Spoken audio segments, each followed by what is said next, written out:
देखो यहाँ पे हमने स्टार्ट किया था, मैं दोबारा से एक बार रिपीट कर रहा हूँ, देन आगे बढ़ेंगे क्योंकि ये इंपॉर्टेंट है। डायमेंशन में हम क्या सीख रहे हैं, डराइव्ड यूनिट, जो भी जितने इंपॉर्टेंट डेफिनेशंस होती हैं वो हम सीख रहे हैं।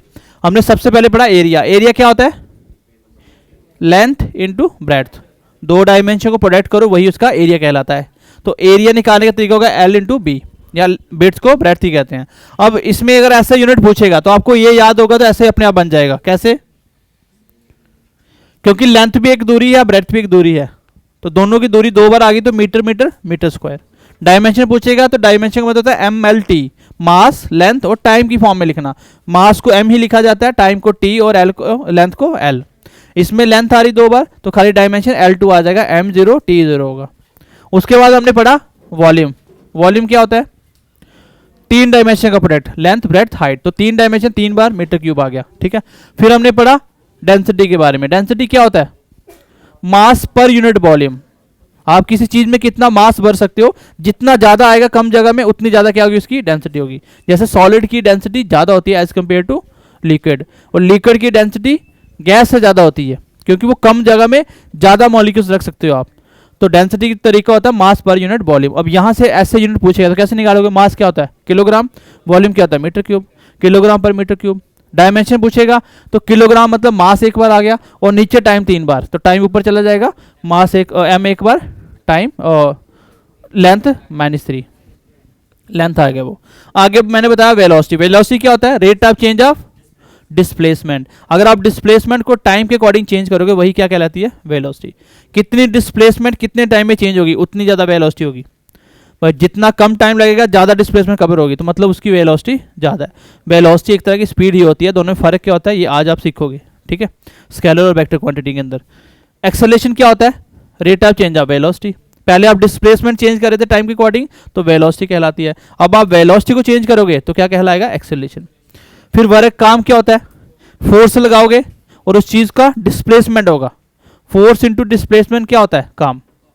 जब तक चीजों का डिस्प्लेसमेंट नहीं होगा तब तक काम नहीं होगा। आप कितना भी फोर्स लगा रहे हो किस चीज के ऊपर, वो चीज का डिस्प्लेसमेंट नहीं हो रहा, वो चेंज नहीं कर रही पोजीशन, डेट मीन्स उसके ऊपर फोर्स जितना भी लगा दो वर्क जीरो कहलाएगा, क्योंकि वर्क होता है फोर्स इनटू डिस्प्लेसमेंट। जब दोनों का प्रोडक्ट में एक जीरो होगा तो आंसर भी क्या आएगा, जीरो। और यही से ऐसा यूनिट बन जाता है। फोर्स क्या होता है, न्यूटन, और डिस्प्लेसमेंट क्या होता है, मीटर, न्यूटन मीटर होगा। और उसी को एक्सप्लेन करेगा तो फोर्स का आगे मास इनटू एक्सेलरेशन होता है, ये मास इनटू एक्सेलरेशन, मीटर पर सेकंड स्क्वायर, और ये मीटर स्क्वायर नीचे वाले मीटर के ऊपर चला जाता है। ठीक है, क्योंकि प्रोडक्ट का, सॉरी, यहाँ से मैंने एक थोड़ा सा न्यूमेरिकल बताया था आपको, फिर ये मैंने डिफरेंस बताया था आपको। फोर्स हमने पढ़ लिया था, फोर्स क्या होता है, मास इनटू एक्सेलरेशन। तो फोर्स क्या होता है, मास इनटू एक्सेलरेशन, ये इसका ऐसा यूनिट था और इसका डायमेंशन था। चलो आज की क्लास स्टार्ट करते हैं। आप सब इंटेलिजेंट हो। आगे देखो, हमने फंडामेंटल यूनिट पढ़े, कितने थे, 7। क्या हुआ, ये क्यों हिल रहा है, बंदा है वोल्ट मीटर। चलो ये देखो, हमने फंडामेंटल यूनिट पढ़े थे कितने, 7।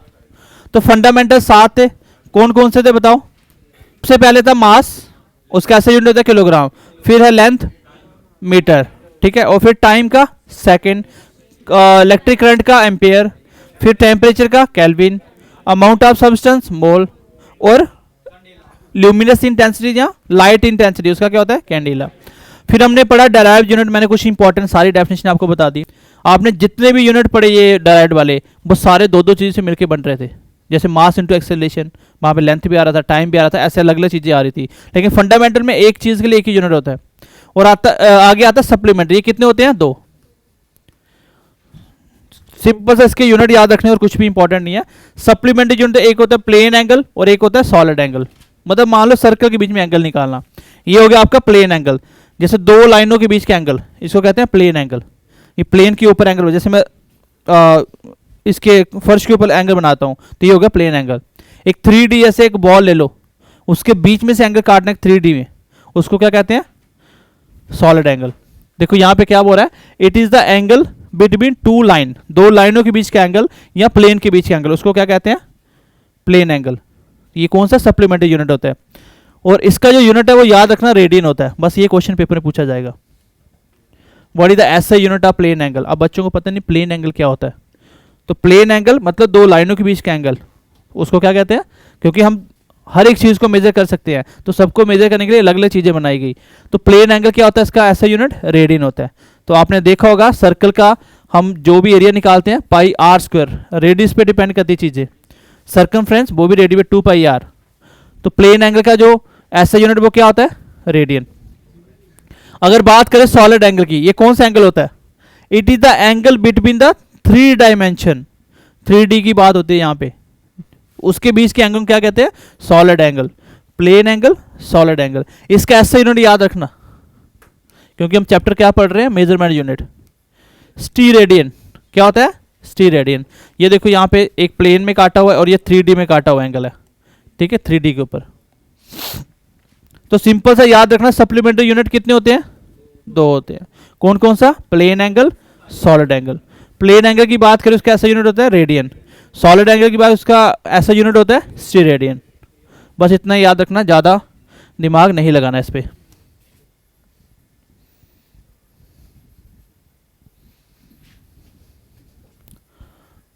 नेक्स्ट देखिए, अभी अब आते हैं हम लोग नेक्स्ट टॉपिक पे, जिसका नाम है स्केलर और वेक्टर क्वांटिटी क्या क्या होती हैं। यहां से बेसिक सा क्वेश्चन बन जाता है। क्वेश्चन ऐसे आएगा, which one of the following is not a scalar quantity, और 4 ऑप्शन लिखे, इसमें एक वेक्टर का ऑप्शन रखेगा, बाकी 3 स्केलर क्वांटिटी के। फिर आपको बताना उसमें से कौन सा स्केलर नहीं है, तो वो ऑप्शन आपको तब पता होगा जब आपको स्केलर और वेक्टर का डिफरेंस पता होगा, ठीक है। तो सबसे पहले अगर बात करें हम लोग स्केलर क्वांटिटी, ये क्या होती है, एक ऐसी क्वांटिटी जिसकी डायरेक्शन नहीं होती। आप कह सकते हो ये क्या होता है, नॉन डायरेक्शनल होता है। ऐसी कोई भी क्वांटिटी जिसकी डायरेक्शन नहीं होगी उसको हम क्या कहेंगे, ये कैसी क्वांटिटी है, स्केलर क्वांटिटी। और इसका एक मैग्नीट्यूड होता है भाई, जैसे फॉर एग्जांपल हम बात करेंगे स्पीड की और वेलोसिटी की, दोनों में यही तो डिफरेंस है तो दोनों स्पीडें हैं, लेकिन ये एक स्केलर क्वांटिटी, ये एक वेक्टर क्वांटिटी है। मैग्नीट्यूड इसका भी होता है, जैसे 20 किलोमीटर पर आवर स्पीड, भाई यूनिट मैग्नीट्यूड आ गया ना, मैग्नीट्यूड इसका होता है, लेकिन इसकी डायरेक्शन कोई नहीं होती। आप किसी भी डायरेक्शन में रैंडमली चल रहे हो, जिगजैग में चल रहे हो, तो इसका मतलब वो क्या है, स्पीड है। आप जब भी गाड़ी चलाते हो आप क्या बात करते हो, स्पीड की, कि मैं इतनी स्पीड से चला रहा हूँ। आप कभी नहीं बोलते मैं इतनी वेलोसिटी चला रहा हूँ, वो इसलिए क्योंकि गाड़ी कभी सीधी चलती ही नहीं है। रास्ते कैसे होते हैं, जिगजैग में होते हैं। अगर आपको एक कॉर्नर से उस कॉर्नर पे जाना है तो सीधा डायरेक्ट जाओगे ना, तो वो क्या बनेगी, वेलोसिटी बनेगी। जैसे मान लो ए पॉइंट है और ये बी पॉइंट है, मुझे यहाँ से चलना है यहाँ तक सीधा, तो ये आप चलोगे 20 किलोमीटर पर आवर्स की, क्या है इसकी, आप बोलोगे वेलोसिटी है। क्यों, क्योंकि एक पर्टिकुलर डायरेक्शन है कि भाई ए से बी की साइड जा रहा है सीधा, शॉर्टेस्ट डिस्टेंस। लेकिन अगर वो ऐसे चलेगा तो ये क्या बनेगा, ये स्पीड हो जाएगी। तो आपके जो रास्ते होते हैं वो कभी भी बिल्कुल सीधे नहीं होते, इसलिए आप हमेशा क्या बात करते हो, स्पीड की।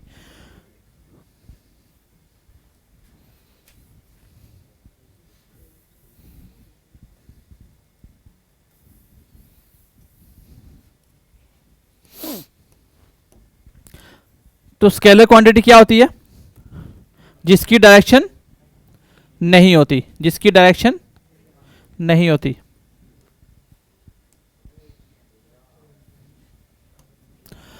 और वेक्टर क्वांटिटी क्या होती है, कॉमन सी बात है, उसका अपना मैग्नीट्यूड तो होगा ही होगा, प्लस उसकी क्या होगी, अपनी डायरेक्शन भी होगी।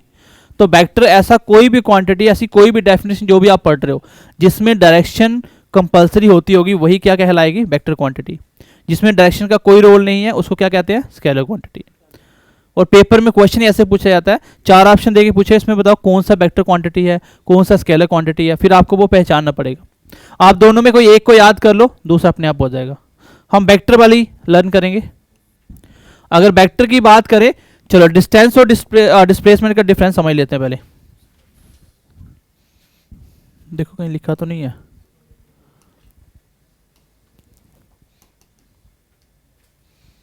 देखो डिस्टेंस और डिस्प्लेसमेंट में क्या डिफरेंस होता है।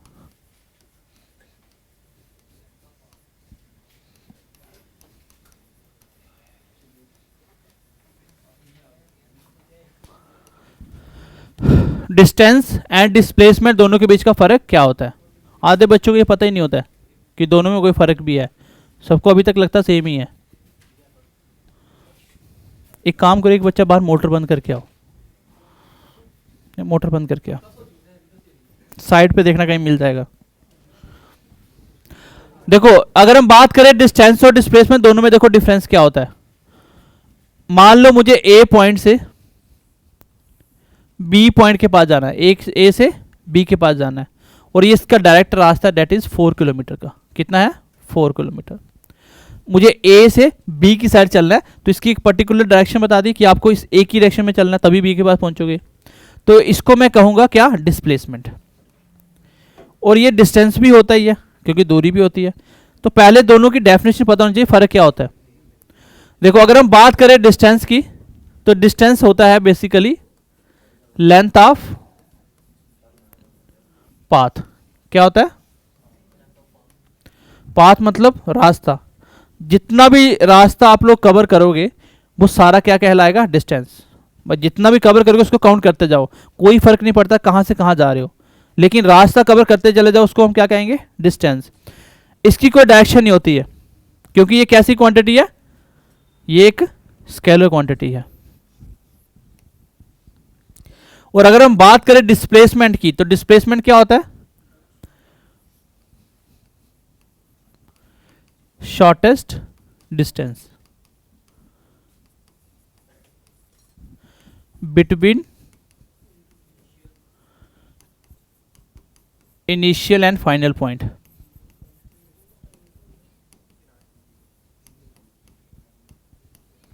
Initial and final point. Length of path मतलब कहीं भी चलो कोई फर्क नहीं पड़ता, आप चाहे डिस्प्लेसमेंट कर रहे हो, डिस्टेंस कर रहे हो, लेंथ होनी चाहिए कुछ ना कुछ। जब आप स्टार्ट करोगे तो लेंथ अपने आप बन जाएगी। तो इसमें होता है शॉर्टेस्ट डिस्टेंस, लेकिन किस किस का? स्टार्टिंग और एंडिंग पॉइंट का। स्टार्टिंग और एंडिंग पॉइंट के बीच का जो सबसे छोटी दूरी, उसको क्या कहते हैं? डिस्प्लेसमेंट।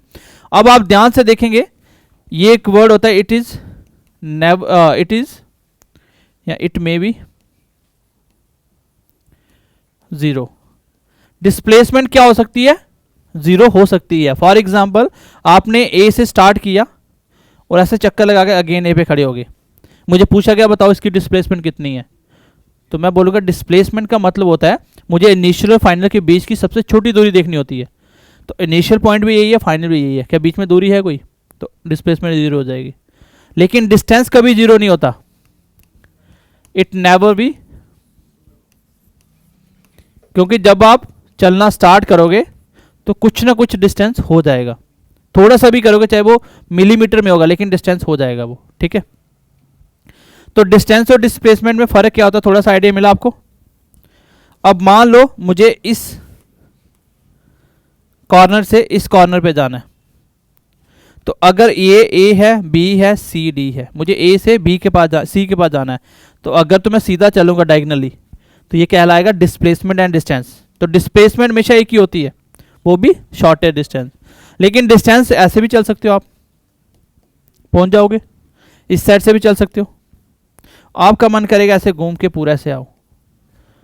तो डिस्टेंस पूछेगा तो आप लेंथ ऐड करते जाओगे, कितनी दूरी चली उसको टोटल में आके रख दोगे, 20 किलोमीटर 30 किलोमीटर जितना भी हो रहा है। लेकिन डिस्प्लेसमेंट बोलेगा तो वो एक ही है, वो भी क्या? शॉर्टेस्ट डिस्टेंस, इनिशियल और फाइनल पॉइंट। मान लो बंदा इस साइड से चला, ऐसे घूम के वापिस यहीं पे आ गया, तो डिस्प्लेसमेंट कितनी हुई, डिस्टेंस कितना हुआ, सबको ऐड कर लेंगे। तो रास्ता जितना चला वो ऐड करते जाओ, वो डिस्टेंस बनता जाएगा। डिस्प्लेसमेंट के लिए कुछ नहीं देखना होता आपको, आपको देखना पहला पॉइंट क्या है, अब मैं कहाँ खड़ा हूँ, उसके बीच का सबसे छोटी दूरी कितनी है, दैट इज डिस्प्लेसमेंट। तो दोनों में फर्क समझ आया।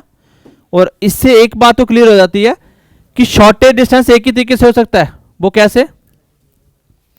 वो इस तरीके से हो सकता है कि एक उसकी डायरेक्शन हो, शॉर्टेज दूरी एक ही, जैसे मुझे इससे उस कॉर्नर पे जाना है तो एक ही डायरेक्शन है, सीधा फिक्स है। तो जिसकी डायरेक्शन होती है वो क्या होता है, वो होती है वेक्टर क्वांटिटी। तो डिस्प्लेसमेंट कौन सी क्वांटिटी है? It is vector quantity. कौन सी है? Vector quantity. और ये कौन सी हो जाएगी? तो फर्क समझ आया क्यों ये वेक्टर और स्केलर है। जिसकी भी डायरेक्शन होगी वो वेक्टर होगी, और जिसकी डायरेक्शन नहीं होगी वो स्केलर। अब डिस्टेंस में किसी भी साइड चल रहा हूँ, कोई डायरेक्शन नहीं मेरी, कहीं से भी चलो डिस्टेंस होता चला जाएगा। तो इसलिए डिस्टेंस एक स्केलर क्वांटिटी है, डिस्प्लेसमेंट एक वेक्टर क्वांटिटी है। ये दोनों में फर्क होता है। ठीक है। अब यहां से छोटा सा क्वेश्चन ऐसे बनाया जाता है,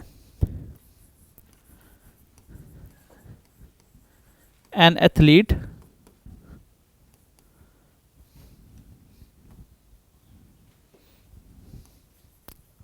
walk in circular path, then he completed 3 revolution.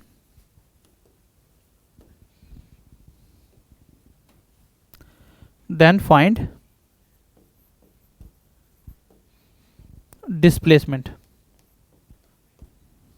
एक एथलीट ने सर्कुलर पाथ में 3 चक्कर लगाए या रनिंग की उसने, मान लो, तो बताओ उस बंदे के 3 चक्कर लगाने के बाद डिस्प्लेसमेंट कितनी हुई?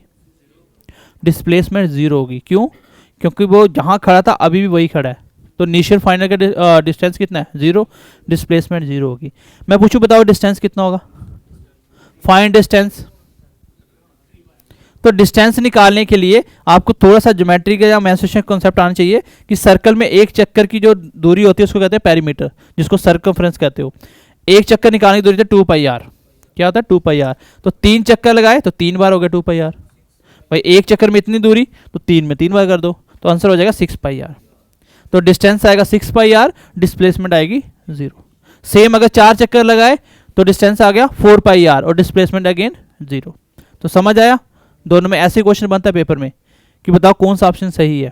तो फिर वो एक में लिखेगा डिस्प्लेसमेंट 3 पाई आर, डिस्टेंस 0, एक में लिख देगा 3 पाई आर, 4 पाई आर, ऐसे ऑप्शन बनाएगा। तो वो आपको देखना है किस ऑप्शन में मेरा डिस्प्लेसमेंट 0 हो रहा है और 3 रेवोल्यूशन में कितना 3 पाई आर बन रहा है। तो समझ आई सबको ये चीज़? तो डिस्टेंस और डिस्प्लेसमेंट का फर्क समझ आ गया? वापिस आओ एक बार इस पे।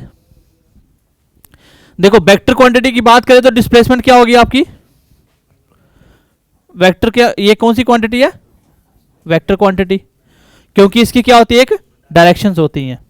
उसके बाद बात करें वेलोसिटी की, तो बेटा वेलोसिटी डिस्प्लेसमेंट से तो बनती है, rate of change of displacement. और वेलोसिटी का ही उल्टा क्या होता है? स्पीड। तो स्पीड इधर आ जाएगी, यहां लिखो होगा कहीं, ठीक है। बाकी डिस्प्लेसमेंट का उल्टा डिस्टेंस, डिस्टेंस इस साइड आ जाएगा, ये लेंथ, इसको डिस्टेंस कहते हो आप, ठीक है। अब बात करते हैं एक्सेलरेशन। तो एक्सेलरेशन किससे बनती है? देखो एक्सेलरेशन की भी एक पर्टिकुलर क्या होती है? डायरेक्शन होती है पर्टिकुलर, क्योंकि एक्सेलरेशन जैसे इस पेन को मैं छोड़ूंगा ना तो इसकी डायरेक्शन फिक्स है। एक्सेलरेशन किस साइड चले करेगा? ये सीधा ऊपर की साइड का भी एक्सेलरेशन नहीं करेगा, ठीक है। तो एक्सेलरेशन क्या होता है आपका? वेक्टर क्वांटिटी होती है। उसके बाद जो आपका फोर्स है वो भी कैसा है? क्योंकि फोर्स लगाने के लिए ना एक पर्टिकुलर डायरेक्शन फिक्स होती है।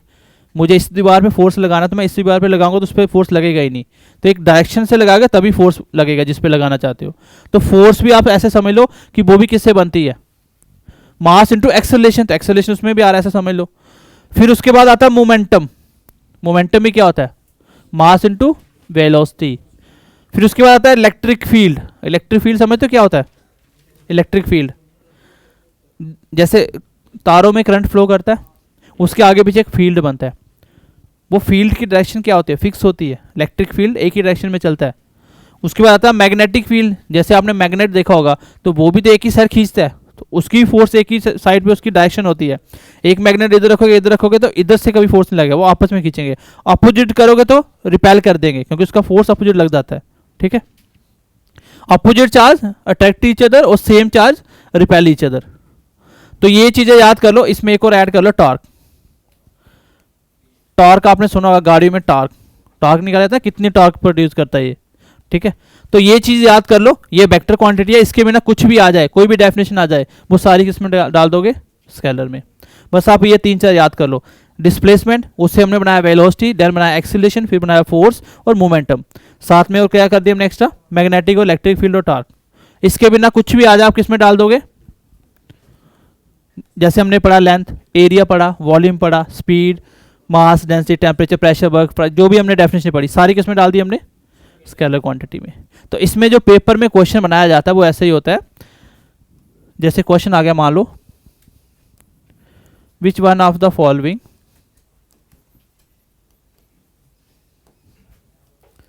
Is not a vector quantity. Not a vector quantity. मुझे आंसर बताना है इसका। For example work, momentum, acceleration और फोर्स। क्या आंसर होगा इसका? क्वेश्चन में क्या पूछा था? Which one of the following is not. Paper में मोस्टली क्वेश्चन नॉट लगा के बनाए जाते हैं। फिर बच्चा पता क्या देखेगा कि क्या पूछा, वेक्टर क्वांटिटी, तो ये आंसर आ गया मोमेंटम। पता था मोमेंटम पढ़ा से यही आंसर, बाकी ऑप्शन देखे ही नहीं उसने। उसने पूछा था जो वेक्टर नहीं है, तो एक ही ऑप्शन था ऐसा, वर्क वाला। ठीक है, तो इसलिए क्वेश्चन ध्यान से पढ़ना। जब भी मॉक टेस्ट दोगे, जब पेपर में बैठोगे, तो आदत डालना क्वेश्चन को स्लोली पढ़ने का कंप्लीट। कभी कभी जल्दबाजी में क्वेश्चन गलत हो जाता है और एक एक नंबर से 400-400 रैंक पीछे चले जाओगे तो एक नंबर की वैल्यू बहुत होती है। तो स्केलर और वेक्टर क्वांटिटी में डिफरेंस समझ आ गया। अगर पूछे वेक्टर क्वांटिटी क्या होती है, जिसकी डायरेक्शंस होती हैं और मैग्नीट्यूड तो होता ही है, और स्केलर क्वांटिटी सिर्फ मैग्नीट्यूड होता है, उसकी कोई डायरेक्शन नहीं होती। और ये मैंने कुछ एग्जांपल बता दिए कौन सा स्केलर कौन सा वेक्टर क्वांटिटी होती है। आप वेक्टर को याद कर लो, स्केलर अपने आप बची सारी उसमें डाल देना। ठीक है, नेक्स्ट कुछ यूनिट आप याद कर लेना, कभी कभी पूछा जाता है यूनिट। जैसे आपने देखा होगा ना, मीटर, किलोमीटर, सेंटीमीटर, तो ऐसे तो कितने कितने मीटर एक एक यूनिट में होते हैं अलग अलग। तो सबसे पहले तो 1 मीटर से इसको कन्वर्ट करना शुरू करेंगे।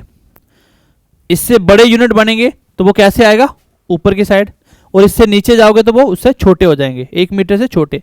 जैसे मीटर में सेंटीमीटर कितने होते हैं, 100। तो ऐसे ही कितने कितने क्या होते हैं, ये कभी कभी पेपर में पूछा जाता है। तो सबसे पहले देखो, ऊपर जाओगे तो क्या हो जाएगा, डेका। जब 1 मीटर को 10 से प्रोडक्ट करोगे तो 10 मीटर होते हैं। एक डेका में कितने मीटर होते हैं, 10 मीटर। फिर उसके ऊपर जाओगे, 2 बार कर दोगे 10 को प्रोडक्ट। भाई 1 को 10 की पावर 2 का मतलब क्या है, 100।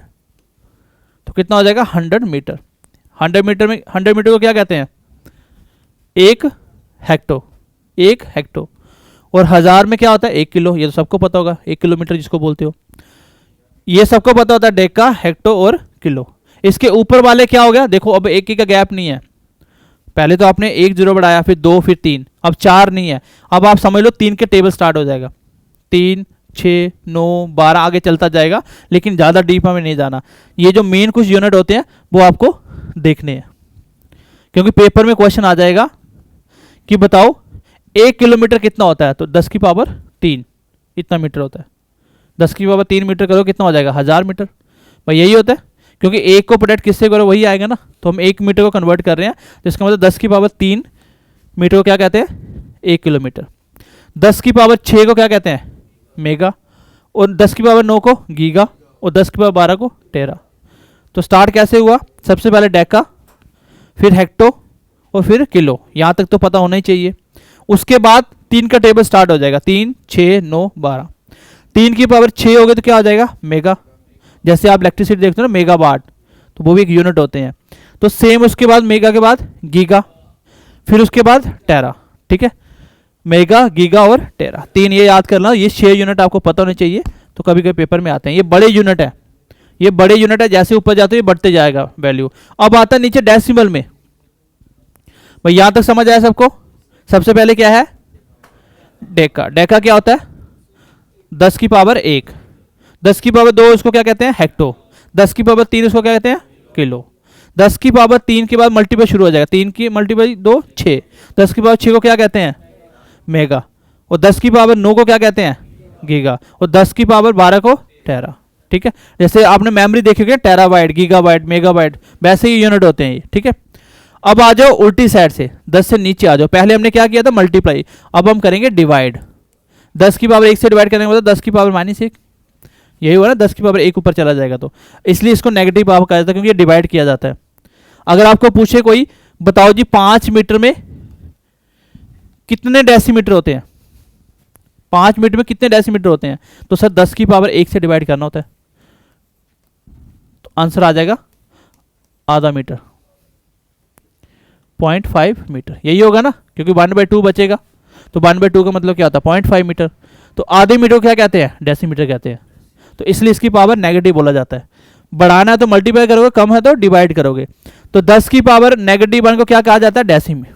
तो 1 डेसीमीटर क्या होता है, 10 की पावर -1, और ऐसे बोला जाता है 1/10।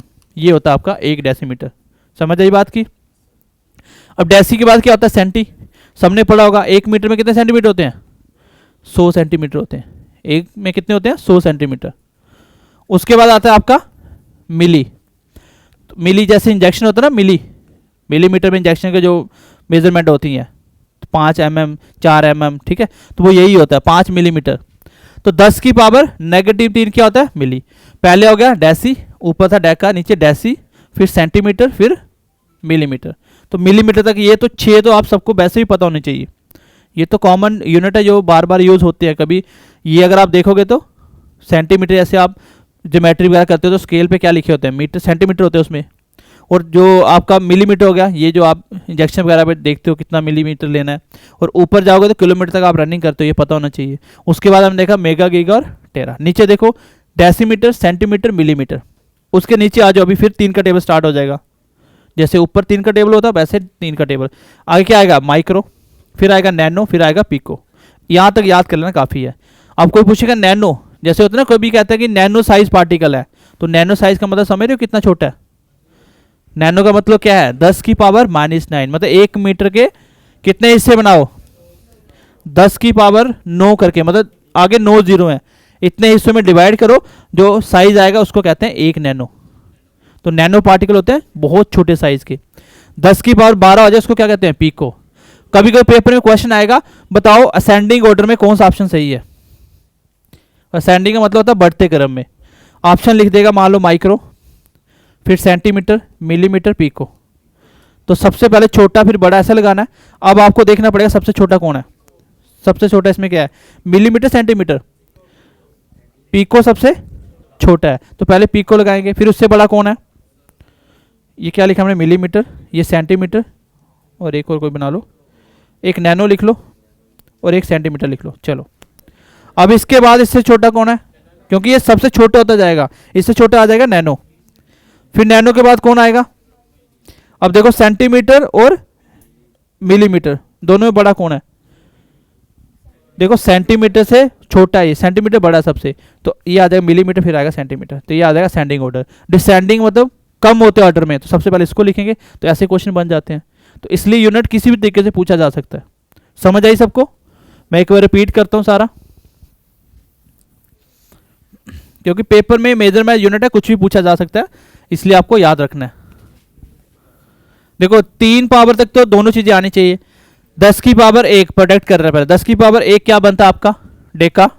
10 की पावर 2 हेक्टो, 10 की पावर 3 किलो, यहां तक पता होना चाहिए।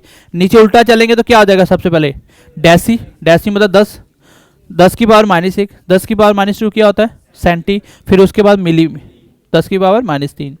फिर ऊपर चलेंगे, क्या होता है आपका, पहले मेगा, गीगा, टेरा। 10 की पावर 3 के बाद प्रोडक्ट होना शुरू हो जाता है, 3 6 9, ठीक है, 3 के बाद 6 आ जाएगा आपका मेगा, फिर आएगा गीगा, फिर आएगा टेरा, ठीक है। और नीचे चलेंगे तो ये ज्यादा इंपॉर्टेंट है, नीचे वाला पेपर में ये ज्यादा आते हैं नीचे वाले। मिलीमीटर तक समझ आ गया सबको। फिर उसके आता है माइक्रो यूनिट, 10 की पावर -6, 10 की पावर -9 नैनो, 10 की पावर -12 पिको। तो कर लोगे अभी इसको लर्न। चलिए आगे बढ़ते हैं फिर, बस ये लास्ट है, उसके बाद आपका ये टॉपिक कंप्लीट हो गया। और इसके जब एमसीक्यू करेंगे अभी नेक्स्ट क्लास में, कम से कम 50 एमसीक्यूज होंगे, जिसमें प्रीवियस ईयर क्वेश्चन भी होंगे। क्वेश्चन कैसे आता है ये भी आपको समझ आ जाएगा। कभी कभी पेपर में आ जाता है कि डिस्टेंस के यूनिट पूछे जाते हैं। जैसे पेपर में पूछ लेगा, बताओ लाइट ईयर किसका यूनिट होता है। अब इस बच्चे ने जिसने पहली बार सुना होगा ना, वो लाइट ईयर देखेगा, ईयर के आगे ऑप्शन में एज भी लिखा होगा कि भाई एज का यूनिट है ना। फिर वो लिख देगा टेम्परेचर का यूनिट है, लाइट के लिए वो टेम्परेचर लगा देगा। तो जब तक नहीं पता तब तक समझ नहीं आएगा डिस्टेंस का यूनिट होता है। लाइट ईयर किसका यूनिट है, डिस्टेंस। इसलिए मैं ये तीनों इंपॉर्टेंट बातें बढ़ा देता हूँ। कभी भी पूछा था बताओ पार सेक, तो पार सेक में बच्चा देखता है सेकंड लगा हुआ टाइम का होगा, तो गलत हो जाएगा। पार सेक भी एक लाइट मतलब डिस्टेंस का यूनिट होता है। ये तीनों जो मैं लिखे तीनों क्या है, डिस्टेंस के यूनिट है। सबसे पहले लिख लो light year. Light year, light year क्या होता है, देखो लाइट ईयर का मतलब होता है लाइट, जो सनलाइट जो भी लाइट होती है, लाइट की स्पीड कितनी होती है, लाइट की स्पीड होती है,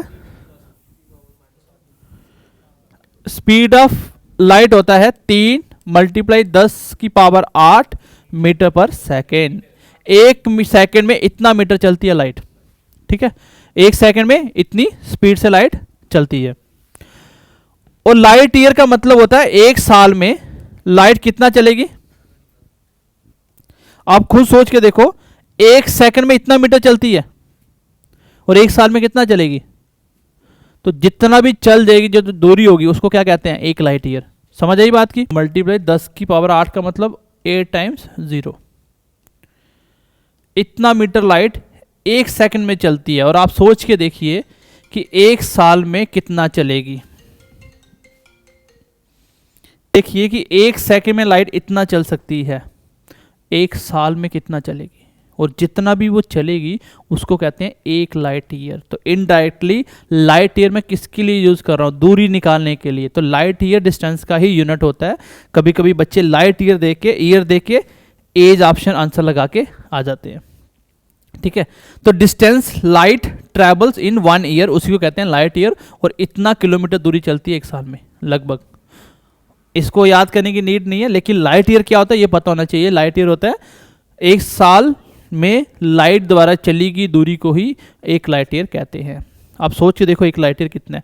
और 8 मिनट 16 सेकेंड, 8 मिनट 16 सेकेंड में सन से अर्थ तक की दूरी कवर करती है लाइट। 8 मिनट 16 सेकेंड, लगभग 500 सेकंड के करीब। तो इतने टाइम में इतनी दूरी कवर हो रही है। आप सोचो 1 साल में कितनी करता होगा। और इसी के साथ आता है पारसेक। तो पारसेक भी आपको याद रखना है। बच्चे सेक देख के टाइम लगा देते हैं, ये टाइम का यूनिट है। बेटा ये टाइम का यूनिट नहीं है, ये भी डिस्टेंस का ही यूनिट है। पारसेक होता है 3.26 लाइट ईयर, मतलब लगभग 3.25 साल में लाइट जितनी दूरी कवर करेगी उसको 1 पारसेक कहते हैं।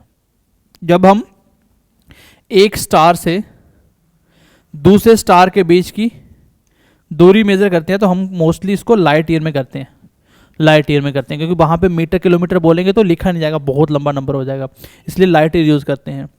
और अगर आप गैलेक्सी से गैलेक्सी की दूरी देखेंगे, एक गैलेक्सी से दूसरी गैलेक्सी कितनी दूर है, तब हम पारसेक का यूज़ करते हैं। लेकिन दोनों दूरी निकालने के काम आता है। तो यहाँ पे इस वैल्यू को पूछा जाता है कि 1 पारसेक किसके बराबर होता है, 3.26 लाइट ईयर। मतलब 3.26 ईयर में लाइट जितना रास्ता ट्रेवल करेगी उस पूरी दूरी को 1 पारसेक कहा जाता है। और 1 पारसेक सोच के देखो कितना बड़ा होता है। दोनों की दोनों किसके यूनिट है, दोनों डिस्टेंस के ही यूनिट है। उसके बाद आता है एस्ट्रोनॉमिकल यूनिट। क्या होता है, देखो एस्ट्रोनॉमिकल यूनिट किसको कहते हैं, अर्थ और सन के बीच की दूरी को 1 एस्ट्रोनॉमिकल यूनिट कहते हैं। 1 एस्ट्रोनॉमिकल यूनिट कहते हैं किसको, सन और अर्थ के बीच की दूरी को। ऑप्शन में दे देगा सन और मून, अर्थ और मून, तो याद रखना कि सन और अर्थ के बीच की दूरी को 1 एस्ट्रोनॉमिकल यूनिट कहते हैं। तो दोनों ही तीनों यूनिट किसके हुए, तीनों के तीनों यूनिट हो गए सर लाइट के। किसके हो गए, ओ सॉरी किसके हो गए, डिस्टेंस के। तो यहाँ से क्वेश्चन पूछे गए थे इसलिए मैंने ये आपको कुछ एक्स्ट्रा पॉइंट बता दिए। बाकी अब इसके हम लोग MCQs करेंगे। जब हम MCQs करेंगे तब आपको समझ आ जाएगा कि पेपर में क्वेश्चन कैसे पूछे जाते हैं। तो मल्टीपल चॉइस क्वेश्चन करेंगे तब आपको समझ आ जाएगा, ठीक है। 9.8 मल्टीप्लाई 10 की पावर, ये इतना मीटर लाइट 1 सेकंड में चलती है। अब हम इसके लगभग 50 प्लस MCQs करेंगे तब आपका पहला यूनिट पूरी तरह से कंप्लीट हो जाएगा। और जितने भी बच्चे हमसे नॉन साइंस बैकग्राउंड से हैं वो मुझे कमेंट करके बताओ कि क्लास कैसी लग रही है, कि आपको पहला यूनिट समझ आया। और अगर आपको पहला यूनिट थोड़ा बहुत भी समझ आ गया तो डैट मीन्स कि आप अभी पूरी फिजिक्स बहुत इजीली समझ सकते हो। हम बिल्कुल बेसिक तरीके से, बिल्कुल देसी तरीके से पढ़ाने की कोशिश करेंगे। जैसे हमने सीखी थी वैसे ही आपको पढ़ाएंगे। पिछले 5 सालों से मैं साइंस पढ़ा रहा हूँ ऑनलाइन, 4 से 5 साल हो गया, और ऑफलाइन मुझे 8-9 साल हो गया पढ़ाते पढ़ाते। तो इतना एक्सपीरियंस है कि हम जो आपको करवाते हैं वही पेपर में एज इट इज पूछा जाता है। किस लेवल तक आपको लेके जाना है आप बाकी चैनल से कंपेयर करो और देख लो साइंस कैसे पढ़ाई जाती है, मैथ कैसे पढ़ा जाता है। आपको एक छोटा सा आपसे रिक्वेस्ट है कि BMC क्लासेस विद अजय हमारा एप्लीकेशन डाउनलोड करिए, क्योंकि वहाँ पे आपको free of cost mock test देने वाले हैं हम लोग। सेक्शनल मॉक जो भी पढ़ रहे हो उसको प्रैक्टिस के लिए आपको फ्री ऑफ कॉस्ट मॉक देंगे। तो मॉक के लिए आप हमारा BMC क्लासेस विद अजय जो प्ले स्टोर से ऐप है उसको डाउनलोड करिए, इंस्टॉल करिए। और स्पेशल कोर्सेज में जाएंगे तो आपको लगभग फ्री ऑफ कॉस्ट के बराबर प्राइस आपको कोर्सेज मिल जाएंगे, मैथ रीजनिंग वगैरह। तो रीजनिंग अगर आप पढ़ना चाहते हो, बेसिक से एडवांस तक मैथ पढ़ना चाहते हो, सबको सीखना चाहते हो, आपका बैकग्राउंड नहीं है तो भी कोई इशू नहीं है। तो मिलते हैं नेक्स्ट क्लास में, तो तब तक के लिए ध्यान रखिए अपना। Bye bye, take care and God bless you.